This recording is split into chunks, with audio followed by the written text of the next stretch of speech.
Tradição, ruptura, ruínas, desterro, memória, identidade, exílio, diáspora, estranhamento.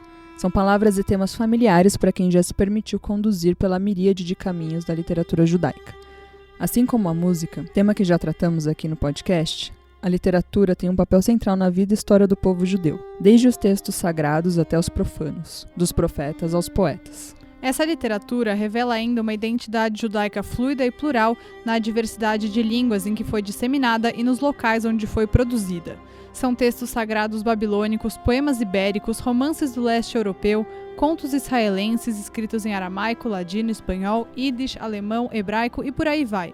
O desafio é tentar falar um pouco sobre esse mundo que é a literatura judaica no episódio de hoje. Esse é o E Eu Com Isso, podcast do IB, e eu sou Anita Efraim, jornalista judia e fanática por futebol. E eu sou Amanda Hatzira, professora e pesquisadora de temas relacionados à cultura judaica e sociedade israelense, e o nosso convidado hoje é o escritor e professor de literatura hebraica e judaica na Universidade de São Paulo, Luiz Krauss. Professor, muito bem-vindo. Aliás, para quem não sabe, o Luiz foi meu professor por alguns anos lá na USP, e é um privilégio enorme ter você aqui hoje falando com a gente sobre esse tema que eu gosto muito. Muito obrigado. Para começar, eu queria perguntar para você, professor, o que faz alguém que trabalha com literatura judaica? O que você faz? O que você tem pesquisado ultimamente? Ultimamente eu tenho pesquisado uma vertente da literatura hebraica que é relativamente pouco conhecida, mesmo em Israel, e eu me refiro à literatura dos imigrantes que vieram dos países árabes depois de 1948 e que se estabeleceram em Israel, onde acabaram formando uma minoria que, à época da imigração deles, na década de 50, foi intitulada sob um nome genérico de Mizrahim, né? Mizrahim, que em hebraico significa orientais, né? Mas, na verdade, os diferentes grupos que foram rotulados com esse título são muito diferentes uns dos outros, né? É um grupo que é formado por judeus do Iêmen, que vêm de um contexto nômade, tribal, judeus de Alexandria, que vêm de um contexto europeu, cosmopolita, voltado principalmente para a cultura francesa, judeus de Bagdá, que eram muito bem inseridos dentro da cultura árabe local e que tinham um papel importante na cultura árabe, sobretudo em Bagdá, né? Entre outros grupos. Então, dentre esses imigrantes, havia também escritores. E esses escritores justamente trataram do trauma, das dificuldades de absorção na sociedade israelense, né? E criaram toda uma vertente secundária da literatura hebraica israelense que eu pesquisei, tenho pesquisado e sobre a qual eu recentemente publiquei também um livro. Qual é o título do livro? O título do livro é Entre Exílio e Redenção, Literatura de Imigração Judaico-Oriental. E o título do livro justamente tem a ver com essa situação paradoxal que esses imigrantes viveram, porque, embora eles estivessem se dirigindo ao país que supostamente é o país da redenção, eles mesmos se sentiram ali, em grande parte, como estrangeiros, como exilados, como não pertencentes àquele lugar e, inclusive, muitas vezes foram identificados com os árabes muçulmanos, né?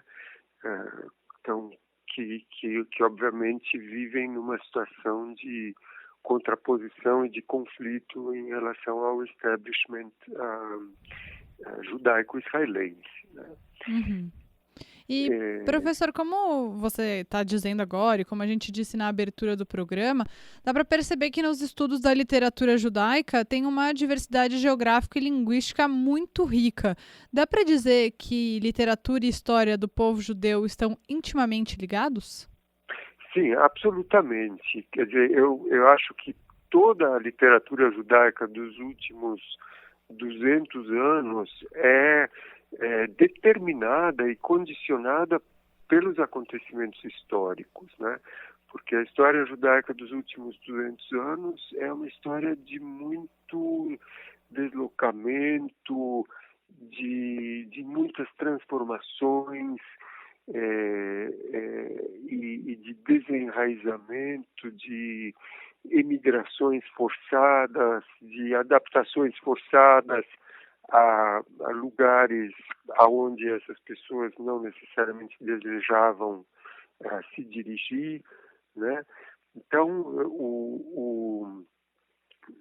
quer dizer, toda essa questão das migrações e, portanto, das catástrofes, né, da história judaica dos últimos 200 anos está muito presente na literatura, né? E até mesmo funciona e funcionou como um desencadeante dessa literatura. Quer dizer, uma literatura judaica de caráter moderno só começa a surgir na Europa na medida em que os judeus começam a abandonar seus guetos e seus shtetls para tentar se integrar e se vincular à cultura oitocentista, né? E essa migração em direção, portanto, às metrópoles, às cidades grandes, ao mundo moderno e às maneiras de pensar próprias da modernidade, por si só já constitui uma espécie de exílio, né? A partir do qual, então, o mundo do shtetl, o mundo do gueto, ora é visto com nostalgia, ora é visto com repulsa, né? Tem todas as matizes aí dentre esses escritores. E também, quer dizer, o mundo judaico que vivia nos países islâmicos praticamente desapareceu, né, depois de 1948. Quer dizer, já quase não há mais, salvo algumas exceções, judeus vivendo em países muçulmanos hoje, né? Então, toda essa comunidade, toda essa cultura árabe judaica também se dissolveu, também se transformou numa cultura de exílio. Sim. Você acha que é possível definir o que é uma literatura judaica propriamente dita? E só voltando um pouco atrás, quando surgem os primeiros escritos que se consideram sendo literatura judaica? Bom, na verdade, eu acho que isso talvez começa na Andaluzia do século de ouro, né? Que é uma época em que poetas judeus começam a criar uma lírica em língua hebraica, mas uma lírica de caráter profano, uma lírica que é claramente influenciada pela tradição da lírica grega clássica, né? Portanto, com temática profana, uma lírica que trata do amor, que trata da subjetividade, que trata do vinho, que trata das emoções particulares, porém usando a língua hebraica, né? O que era até então um fenômeno inédito. Quer dizer, o hebraico até então era basicamente uma língua reservada ao mundo do sagrado, ao mundo religioso, ao mundo da tradição da Torá e de seus comentários, ao mundo dos tratados místicos e assim por diante, né? Uhum. Então, uma das palavras, professor, que a Amanda usou na abertura foi desterro, que é inclusive também o título de um livro seu, Desterro, Memórias em Ruínas. A história do povo judeu é, em parte, uma história de desterro. De que forma você acha que isso se reflete na literatura produzida por judeus?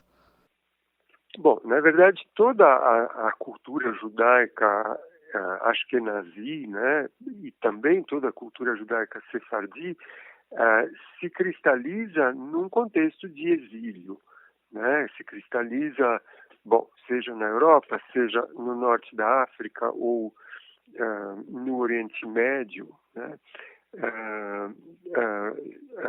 Com base numa consciência aguda do exílio, né? Há essa ideia que atravessa os séculos, que é uma ideia mística, né? Que tem sua origem nos profetas bíblicos, de que esse exílio um dia haverá de terminar, né? E de que haverá então um retorno milagroso do povo judeu à terra de Israel, né?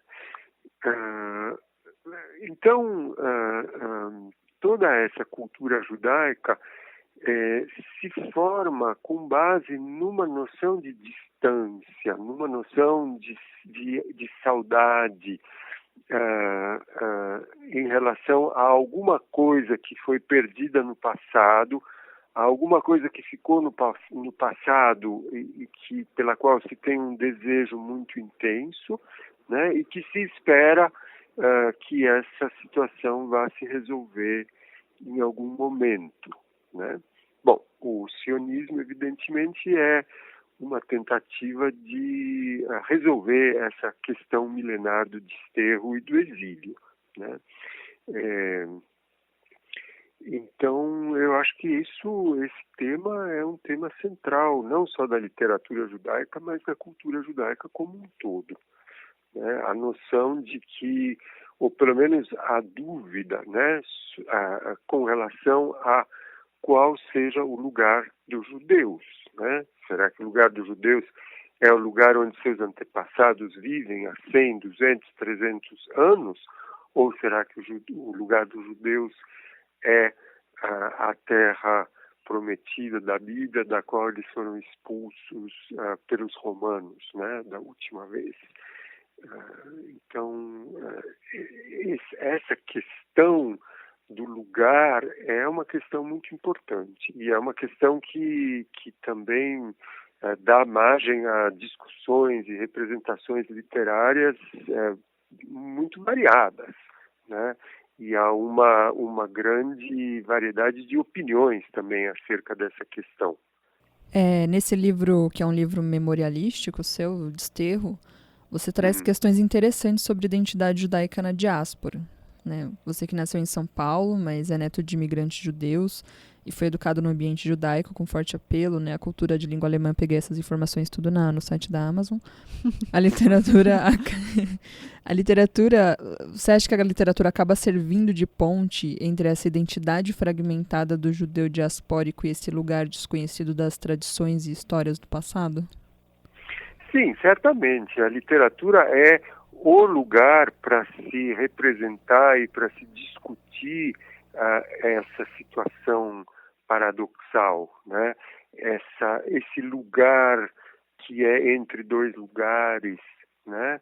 Essa distância e, portanto, também é o lugar perfeito para se construir pontes, né, com essas outras referências. Eu acho que isso é uma característica muito marcante da cultura judaica, né? O fato de que normalmente o judeu sempre tem um outro referencial, além do referencial, digamos assim, hegemônico da cultura na qual ele se encontra inserido, ou da sociedade mais ampla na qual ele se encontra inserido, ele sempre traz um outro quadro de referências, né? Um quadro de referências que tem a ver com uma origem que está em outro lugar, que tem a ver com uma tradição que vem de outro lugar, que tem a ver com textos que vêm de outro lugar e que funcionam sempre como um contraponto à realidade imediata, à realidade palpável, e também funcionam como um ponto de vista a partir do qual é possível se relacionar com a realidade imediata de forma crítica. Professor, mudando um pouco do assunto literatura judaica para uma literatura hebraica, quando você acha que começa a surgir efetivamente a literatura na língua hebraica como a gente conhece hoje, o que a gente chama de hebraico moderno? Existe uma relação entre as primeiras aliot, né, as primeiras pessoas que foram, os primeiros judeus que foram ideologicamente morar em Israel e a criação do Estado de Israel com essa nova maneira, essa nova literatura hebraica? Bom, na verdade, a literatura hebraica moderna começa muito antes do sionismo e começa muito antes das aliot, né? Esta literatura moderna em língua hebraica começa a surgir na Europa Central na década de 1830, 1820, 1830, né? Quando uma série de grupos de intelectuais, inclusive, sobretudo, envolvidos com o próprio processo de emancipação judaica, tira essa língua hebraica do seu altar, né, onde ela se encontrava até então, e passa a fazer uso dessa língua para criar uma literatura moderna, para tratar de temas modernos, para tratar de temas contemporâneos, porém usando esta língua que por tantos séculos e séculos tinha ficado reservada ao âmbito sagrado, né?